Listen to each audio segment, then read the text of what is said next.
जी ने क्या किया है कि राजनीतिक दलों को तोड़ा और तोड़ करके चुनाव लड़े, और चुनाव लड़ने के बाद भी आशातीत सफलता प्राप्त नहीं हुई है। कांग्रेस मुक्त भारत का नारा लगाने वाले प्रधानमंत्री जी अपनी पथराई आंखों से किंग कर्तव्य विमूढ़ होकर समीक्षा में लगे हुए हैं कि आखिर कसर कहां रह गई। मैं आईना हूं दिखाऊंगा दाग चेहरों के, मैं आईना हूं दिखाऊंगा दाग चेहरों के, जिसे बुरा लगे वो सामने से हट जाए। एक पूरी कौम को घुसपैठिया पुकारा गया, मछली, मंगल सूत्र, भैंस से होते हुए मुजरा जैसे शब्दों से भाषणों को सजाया गया, चुने हुए मुख्यमंत्रियों को जेल भेजा गया। सभापति महोदय, सारे प्रहसन किए गए, भाषाई मर्यादा को तार तार किया गया। महाराष्ट्र में राजनीतिक दलों को तोड़ा गया, उनके सिंबल छीने गए, विपक्ष के सबसे बड़े दल के बैंक अकाउंट को फ्रीज किया गया। उसके बाद मोदी सरकार चुनाव लड़ने के लिए जनता के दरबार में गई, लेकिन बाहरी जनता ने दिखा दिया कि दर्द की हद से गुजारे तो सभी जाएंगे, दर्द की हद से गुजारे तो सभी जाएंगे, तैरे या डूबे किनारे तो सभी जाएंगे, कोई कितनी भी बुलंदी पे चला जाए मगर आसमानों से उतारे तो सभी जाएंगे। छात्र नौकरी मांगने पर लाठियां खा रहे हैं, पेपर लीक ने लाखों छात्रों का भविष्य चौपट कर दिया है और देश को बताया जा रहा है कि अमृतकाल आया है। कभी कभी मेरा मन करता है कि मणिपुर में निर्वस्त्र करके घुमाई गई बेटियों से पूछूं कि अमृतकाल आया है या नहीं आया। कभी कभी मेरा मन करता है सभापति महोदय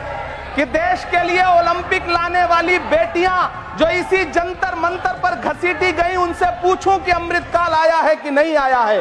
कभी कभी मेरा मन करता है कि रात के 2 बजे बिना परिवार की मर्जी के हाथरस में जलाई गई उस दलित बिटिया जो बलात्कृत थी, उसको स्वर्ग में संदेशा भेजूं और उससे पूछूं कि आया हुआ अमृतकाल तुम्हें दिख रहा है या नहीं दिख रहा है। कभी कभी मन करता है कि मैं बिल्किस बानो से पूछूं कि देश में आया हुआ अमृतकाल तुम्हें नजर आ रहा है या नहीं आ रहा है। सभापति महोदय, कभी कभी मन करता है कि भीड़ के जरिए लिंच करके मारे गए पहलू खान की 85 साल की दोनों आंखों की अंधी मां से पूछूं कि देश में आया अमृतकाल तुम्हें दिख रहा है या नहीं दिख रहा है। कभी कभी मन करता है कि ईद के कपड़े खरीद कर लौट रहे 17 साल के हाफिज जुनैद से पूछूं, जिसे बल्लभगढ़ में ट्रेन में लिंच करके मार दिया गया, कि अमृतकाल आया है या नहीं आया है। कभी कभी मन करता है नजीब की मां से पूछूं, कभी कभी मन करता है कि तबरेज अंसारी की विधवा से पूछूं, कभी कभी मन करता है कि सहारनपुर के उन 3 बच्चों से पूछूं जिन्हें छत्तीसगढ़ में लिंच करके मार दिया गया।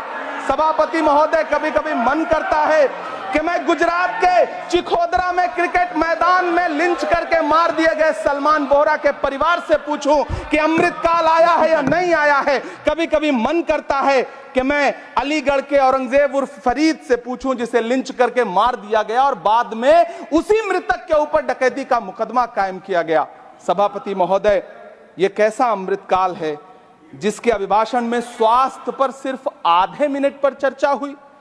कैंसर के मरीज दिन ब दिन बढ़ रहे हैं, हार्ट अटैक से हंसते खेलते बच्चे जान गंवा रहे हैं, कभी क्रिकेट के मैदान में, कभी जिम में, और इस सरकार के पास स्वास्थ्य पर बात करने के लिए आधा मिनट है।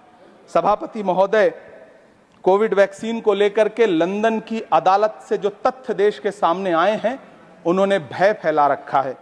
कांग्रेस की सरकारों ने भी चेचक, पोलियो और प्लेग जैसी महामारियों के टीके लगवाए, लेकिन न तो कभी सर्टिफिकेट पर अपना फोटो छपवाया और न कभी उसके नाम पर वोट मांगे।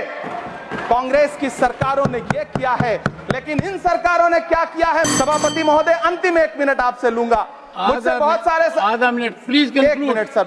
You have made a speech, you know what you have did. अंत में सभापति महोदय, मैं अंत में यही कहना चाहता हूं कि चुनाव समाप्त हो चुके हैं, सरकार बन चुकी है, लेकिन मुझे इस देश के प्रधानमंत्री जी से यह कहना है कि आप नारे लगाते थे सबका साथ सबका विकास,